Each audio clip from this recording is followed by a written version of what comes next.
Hey, it's Julian Gordon here, and today I'm going to show you how to calculate the true cost of college, and then I'm going to give you this spreadsheet so that you can plug in your own numbers to calculate the true cost of your college experience. Wake up, it's time to be free. Wake up, was blind, now I see.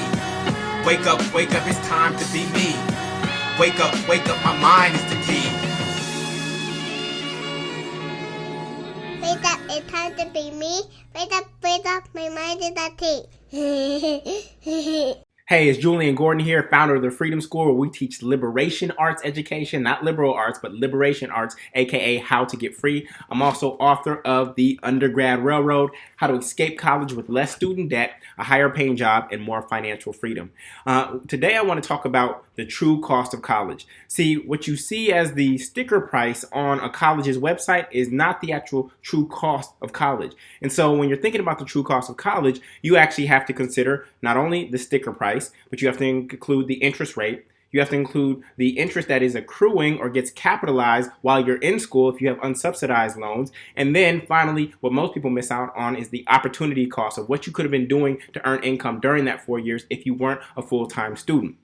The reason I'm so passionate about this is because I'm really committed to freedom. My mission in life is to free more people than Harriet Tubman, and she freed over 300 people during her time. To date, I've fully freed 7 people to live in their purpose and get paid for their purpose so that they can do their work sustainably. So freedom, I see a lot of people getting caught up because of student loans, because the cost of college has been going way through the roof. And actually, I want to show you some data about that, okay? So the student loan debt in the United States is now $1.56 trillion. Okay, 44.7 million Americans have student debt.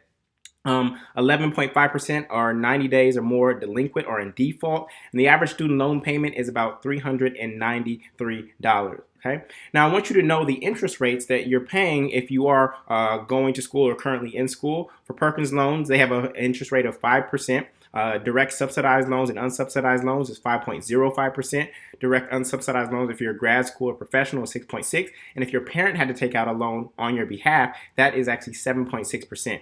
And you can see that these interest rates fluctuate over time. The past interest rates are also here. We are on the government website, so you can use these URLs to go check for yourself. Now, look at this. $1.56 trillion. That's like ridiculous, right? So let's do this. That's a million, that's a billion, and that would be a trillion, okay? Now we multiply that by 0.050, which is this interest rate here for direct subsidized and unsubsidized, okay? What do we get? We get $79 billion in annual revenue that the government gets off of the collective student loans. $79 billion that the government earns in interest annually off of the $1.56 trillion in student loans. Now, let's just look at the Fortune 500 companies out there. Okay, look at this. So this is Fortune 500 companies. Walmart, 500 billion, I believe, in revenues. Yes, billion. And so where would the U.S. Department of Education actually fit on the Fortune 500 list? They would fit right here between Dell and State Farm Insurance, okay? There's Citigroup, Comcast, IBM, Dell. U.S. Department of Education, which issues you the student loans, would be right about here. Then State Farm, Johnson & Johnson, Freddie Mac, Target, Lowe's, etc. So the U.S. Department of Education, the U.S. government, would literally be the 36th company on the Fortune 500 list if they were a standalone for-profit company. That's how much money they're making off of student loans. So they're happy for colleges to increase enrollment. Just admit everybody and give them as many loans as you possibly can, because we make a bunch of money off of the student loans that are out there, and they cannot file bankruptcy on them. So we're going to get that money at some point in time. Okay, so this is really key, and you have to understand the business that the government is in. Now, when you look at the cost of higher education from 1996 to 2016, the cost of higher education has risen faster than absolutely anything, okay? With the exception of textbooks, which you have to buy to actually take the classes at school, right? Childcare is below that, then healthcare. A lot of people are enraged about the rising cost of healthcare, but nobody's enraged about the rising cost of college tuition, right? And at the end of the day, most people are getting an expensive 10-cent piece of paper that is actually worthless. If you take the piece of paper to a pawn shop and you take the mahogany frame that you put the piece of paper in once you graduated, which one are you going to get more for at the pawn shop? The mahogany frame or the 10-cent piece of paper? You're going to get more for the mahogany frame. So if we look at the average cost of college, and public colleges is $25,290, out of state is $40,940, and for private colleges is $50,900. So the cost of college continues to rise, but college has been the slowest thing to evolve, right? It's like the economy is moving rapidly like the hare, and the colleges are evolving like the tortoise. And education isn't keeping up with the economy. And so there's a big problem, and a lot of students are not getting a return on their investment. So the reason I show you these numbers is because in just a moment, we're going to jump to this spreadsheet, and I'm going to show you the true cost of college using numbers which you can check for yourself, okay? Now, let's actually get into that right now. And because of these averages here, at UCLA, it was not this expensive when I went, but it's about $34,677, and that's a public school, okay? I was in state when I went to UCLA. So what we're going to do, we're just going to take $30,000 a year. Now, I'm not sure if colleges can actually increase price while you're there. That would actually suck, right? If they admit you and it's actually $34,000 when you start, and by the time you graduate, it's $38,000. That would suck a little bit, and I think that is actually legal for them to do. But we're just going to take $30,000, for example, and multiply that by 4, and you get $120,000. Now, here's the thing. The national graduation rate in college is actually only 60%, and that's for all students, okay? It's only 60%. And of those that do graduate, most are now taking 5 years or 6 years to graduate. So this number in many cases can be $150,000 or $180,000 for the same 10-cent piece of paper. So one of the big things I push in my book is actually to graduate on time. Don't change your major just to have a couple different words on your diploma that doesn't matter anyways. Get out of college on time. I graduated from UCLA in 3 years, so I know that it's possible for you. So let's take this $120,000. Again, that's $30,000 times 4 years. Then we're going to consider it to be a direct subsidized and half direct subsidized and half direct unsubsidized loan at 5.05%, okay?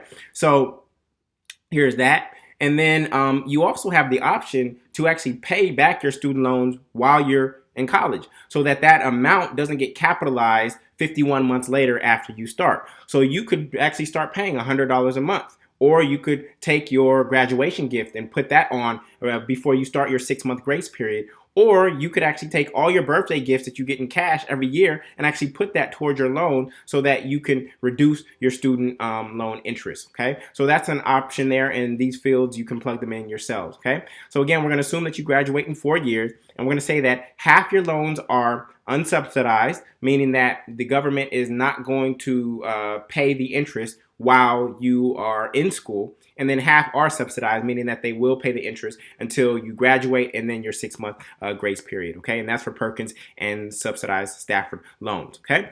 So let's look at what happens while you're in school, okay?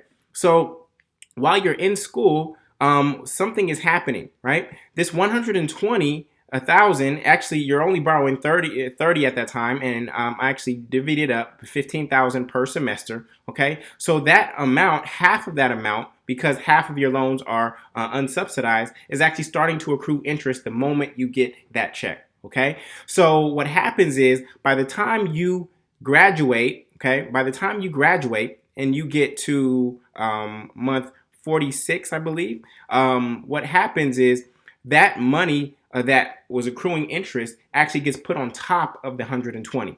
So now you actually have $129,000 student loan, not $120,000 student loan, okay? So that's because half of your loans were unsubsidized, okay? So you can, on this sheet here, you can put the percentage of your loans that are subsidized versus unsubsidized. Now watch this. If you decide to put in $100 monthly payment on your student loans just to start to build the habit while you're in college, what that will do is that will add $100 per month to this column, and your new student loan interest will not be the $9,000 something that was there before. It will actually drop to $3,307. And so this is actually the power of starting to pay your student loans while you're in college, Okay, not just waiting until your deferment period is over, or till your deferment and grace period are over to start paying. So there's power to actually getting in the habit of paying off your student loans in advance. But then the other flip side of that is, if you have an extra $100 from your student loan anyways, why didn't you just take less student loans? So this is one of the secrets. You don't want to take more student loans than you actually need, because a lot of that can actually start accruing and then get capitalized on top of your loan. So when you fill out these fields here, you can actually come to the corresponding spreadsheets: monthly, birthday, and graduation. Birthday would be for contributions throughout your time in college, and graduation would be, hey, I got this lump sum of money upon graduation, perhaps an account that my parents saved from me, perhaps cash that I got in cards, and you'll see how that actually affects this capitalized loan at that moment in time, okay? So now let's just go to the normal student loan payment schedule that most people do. Okay.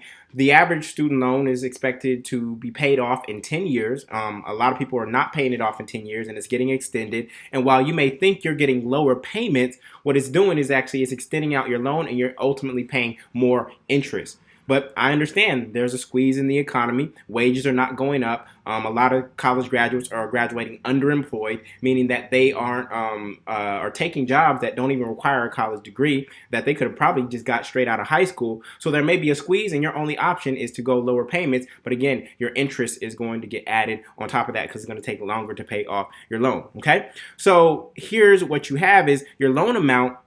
Once you start paying, is not going to be $120,000. It's going to be $129,000. Okay. So when you look at this amortization schedule, what happens is you're going to end up paying $35,597 in interest over 10 years on that $129,000. So your total payments will be $166,000. That's going to be your true cost of college. Now, 21% of that $166,000 is going to be student loan interest. 21%. And when you look at the sticker price, right? This sticker price that we had here that you see on a college's website, see, this $166,000 is actually 38% above the sticker price. It's 38% above the sticker price. This is your true cost of college. But like I said, we forgot one thing. Your high school friend who decided not to go to college and pick up a trade and become a mechanic, they were actually making money while your cash flow was going negative because you were going into debt. They started out and they were making money, even though it may not be a lot of money, even though they may be getting their hands dirty and they may be sweaty. Guess what? Cars always break down whether the economy is up or down. If your friend went to be a plumber, toilets are always going to break down whether the economy is up or down. And so while there may be a cap to what they're able to earn, guess what? They're going to have a lot more job security than quote unquote knowledge workers. Okay. So let's just look at the opportunity cost, right? What you could have been doing with that 4 years instead of being a full-time student. A mechanic on average makes $39,550 per year. Okay. Doesn't sound like a lot, and that's okay. To each his own. 39,550. So you see this total cost of college. That total cost of college for you, when you add in this mechanic who actually is getting paid while you are in school, right? Probably not taking full advantage of everything that's available to you there. You're in class 12 hours throughout the week. You might be procrastinating, so you're not doing homework. You're not taking college like it's your full-time job. And you're kicking it, hanging out, playing video games, chilling with friends, all these fun things. Your friend who actually didn't go to college and picked up a trade got this $40,000 a year job. And so when you apply that to the $166,000, you actually had $168,000 in foregone wages that you could have earned over that 4-year period of time. So your true cost of college is actually $334,164. That is the true cost of college. All right. So I want to give you this spreadsheet so that you can run these numbers for yourself. You can check all my calculations and formulas. Again, you'll just come to this first sheet, and any square or any cell that is yellow, you can fill that in with your own numbers. And when you come here to the normal student payment schedule, you'll see what your true cost of college is. And I just want you to make a good investment. Okay, it's really crazy that we are giving this amount of money to quote unquote financially illiterate 18-year-old to make decisions about their lives. And one of three things is going to happen when you graduate. You're either going to return home, right? Because you didn't graduate or you didn't graduate ready for the real world. You're either going to return to graduate school. A lot of people go to graduate school not because they wanted to get more education, because they weren't ready for the real world and they just wanted another place to hide out. But while they're hiding out, they're also incurring more debt. And then what I ultimately want for you is to get a return on your investment. You're making a huge investment, financial investment, to be in college, and I want you to get a return from it. All right. So I want you to know the numbers. Freedom is is a state of mind, but it is also a numbers game. And so if you really want to be free, you got to know these numbers and how they're going to impact you during college and beyond. So go ahead and subscribe to the channel. Share this video if you found it to be powerful. I hope that it blesses you. And again, check the link below to get access to the spreadsheet and use it for yourself. Thanks so much. Peace.